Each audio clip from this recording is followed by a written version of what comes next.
Well, it's here. I'm not really sure how I feel about the start of this season. Last year was probably one of the worst, if not the worst season on record for me. Worse than the Messier years, worse than trading Bure or Linden, worse than 95 or 2012. But as it got closer and going to last season, the last preseason game on Friday against Edmonton, I feel better. I don't think I'm fully healed from all the crap we had to endure last year. The horrible showing and all the drama after the awesome playoffs 2 years ago. That's all in the rearview mirror now. The real question is, what now? And really, what is this team? What do we have here? Boeser is back, Demko re-signed, Garland re-signed, and we traded for Evander Kane. Like, wow. We also have rookies that have made the opening night roster. Earned very well by Bains, Räty, and Cootes. Like, crazy. So those are positives for sure. Although there wasn't much action in the summer with trades or other signings, but all the moves and camp so far has been pretty good. Now for the questions.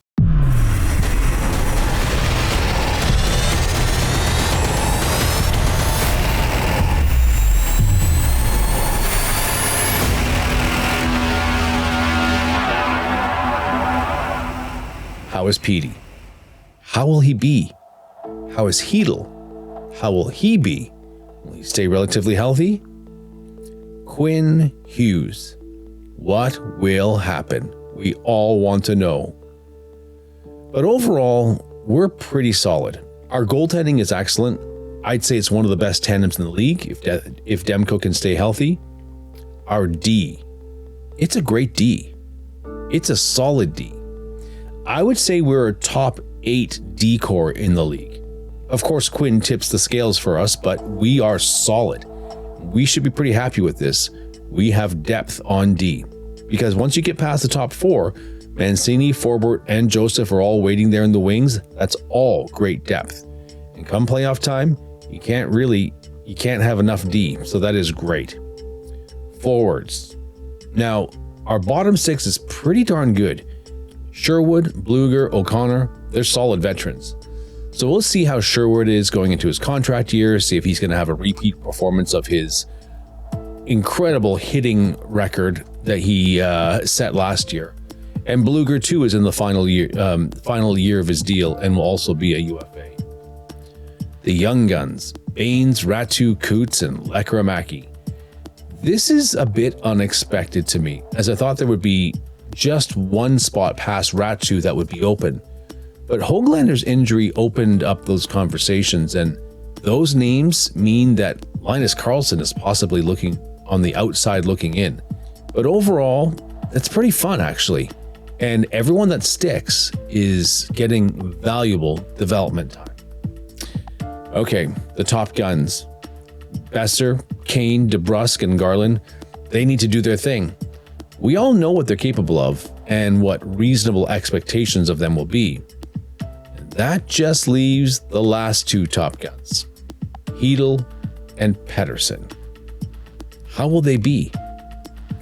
My assessment at the moment is, as a team, we are solid, but we have no offensive danger at the moment. We have no promise of top-end bite or top-end danger.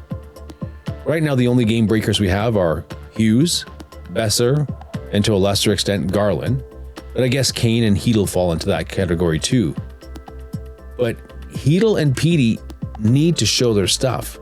We need Chytil to stay healthy, because when he is, he's looked good. He's big, he's fast, he's creative. He's a very tantalizing player, and you can see why the Canucks were interested in him. But we need him to be healthy and productive. And now, of course, Pettey. Pettey needs to be Pettey. I hated all the drama from last year.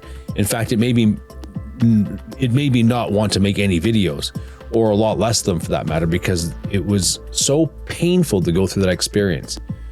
I've covered that in some of my earlier videos and on the Canucks Only podcast, for those of you who are catching that.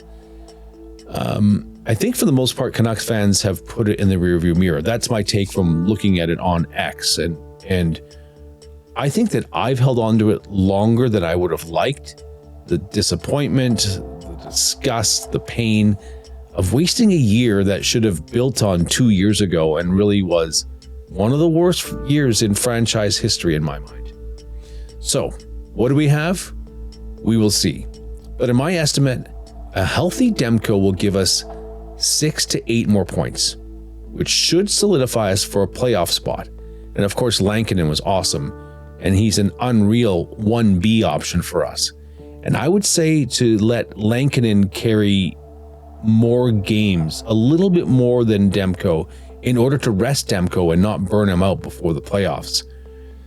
Of course, a healthy Quinn Hughes will continue to let us witness this incredible generational defenseman shine. We all know he's phenomenal. Our bottom six and the depth of the veterans are pretty positive, and a couple guys playing for contracts. So that just leaves the young guns. We'll see.